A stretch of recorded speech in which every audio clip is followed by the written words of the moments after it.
بسم اللہ الرحمن الرحیم۔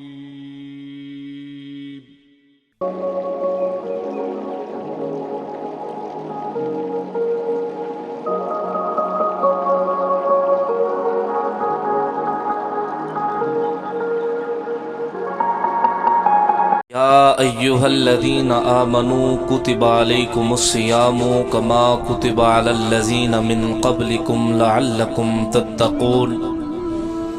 اے ایمان والو، تم پر روزے فرض کیے گئے ہیں جیسا کہ تم سے پہلے لوگوں پر فرض کیے گئے تھے تاکہ تم پرہیزگار بنو۔ حضرات محترم، اللہ تبارک و تعالی کا احسان عظیم ہے، اللہ تبارک و تعالی کا ہمارے اوپر احسان عظیم ہے کہ اللہ تبارک و تعالی نے ہمیں پھر ایک مرتبہ ہماری زندگی میں اللہ تبارک و تعالی نے دوبارہ رحمتوں عظمتوں کا مہینہ دیکھنا نصیب فرمایا۔ سرکار مدینہ سرور قلب و سینہ صلی اللہ علیہ وسلم نے شعبان کے آخری ایام میں ایک خطبہ ارشاد فرمایا۔ سرکار مدینہ صلی اللہ علیہ وسلم نے ارشاد فرمایا، اے میرے صحابہ، اللہ کا مہمان مہینہ آ رہا ہے، یہ وہ مہینہ عظمت والا آ رہا ہے۔ جب یہ مہینہ آتا ہے نا تو اللہ تبارک و تعالی جنت کے دروازوں کو کھلوا دیتا ہے، جب یہ مہینہ آتا ہے نا تو اللہ تبارک و تعالی دوزخ کے دروازوں کو بند کروا دیتا ہے۔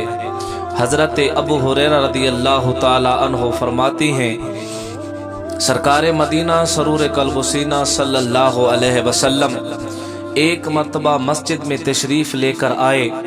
سرکار نے ممبر کی پہلی سیڑھی پر پیر رکھا تو کہا آمین، دوسری سیڑھی پر پاؤں رکھا تو کہا آمین، جب تیسری سیڑھی پر پاؤں رکھا تو فرمایا آمین۔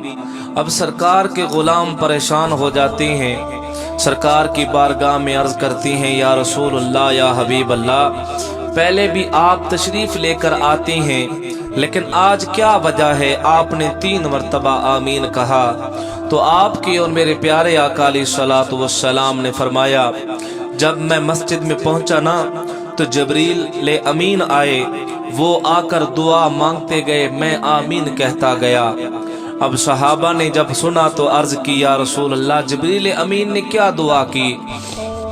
تو حضور علیہ الصلوۃ والسلام نے فرمایا، جبریل نے پہلی دعا کی، اللہ کے حبیب، اللہ کرے وہ ہلاک ہو جائے جس نے بڑھاپے کے اندر ماں باپ کو پایا، اس کا احترام کر کے جنت میں اپنا مقام نہ بنا سکا۔